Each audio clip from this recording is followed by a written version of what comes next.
Good morning. Papakain ng baka si Daddy Yog. Yung bagong tuklas, kamote. Paborito pala nila yan. Sarap kain, no? Yung si John Kiss. Baliktad. At yung pala ay alternative na pwedeng ipakain. Tsaka itong ano, kasi rin talop eh. Talop ng kamote. Paborito rin ng mga baka. Ano nyo man itong babae, oh. Laki-laki, oh. Mas malaki pa sa barako. Nang dahil sa kamote.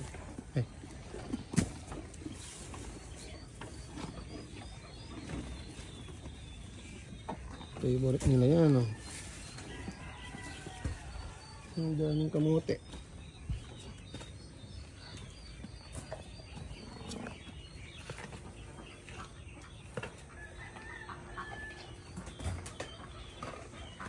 Kain-kain lang. Tingnan natin. Ito malat ng mga anak ko eh. Silipin nga natin yung kwarta niya. Meron na. Katang, hindi nalulwal, oh. Yan kaya na, perta na. Ini.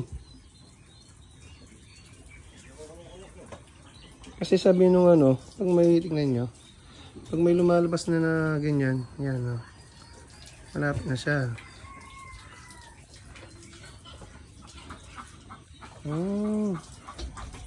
Saka na magana yung ano nga, yung dede niya, oh. Nakaabutan pa natin ito. Yung dede niya. Magana. Sobrang baba na ng tiyan. Ayan, pinanganganak ang ating baboy. Ay, yung ating baka. Sarap ng kamote na. Nara, subuan natin. Ay! Buntis, buntis. Oh. Buntis. Buntis. Oh, sarap-sarap. Ayan. Oh, ito, buntis din to. Nguya-nguya, oh. Sarap ng nguya, oh.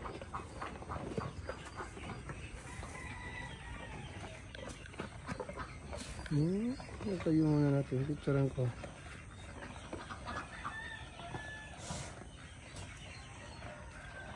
Ayan, nabasag yung camera natin, oh. Ito tayo sa ating mga Peking ducks.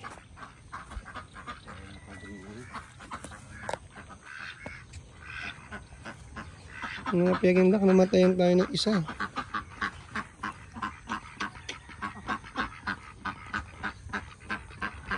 Ang itlog, oh. Ang pang itlog. So yan, binalutan natin to. Dito natin nalalagay yung mga Peking duck sa baba. Para nakakagala sila. Yan ang magandang pagkain sa ano ngayon. Sa panahon ng kamote. Yung magandang pagkain sa mga baka.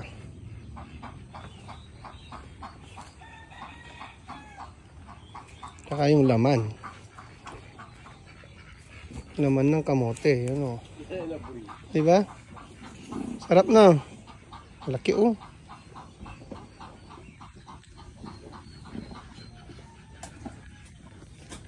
Laki ng bakang to. Ito for sale. Kung saan bumili, may lahi to eh. Mabaeng to. Ilan yung banuay nito? Yung babaeng pasisaliyo. Ayan, 3-year-old. For sale na yan. Hindi ko lang kung anong lahi nito. Anong lahi na nining?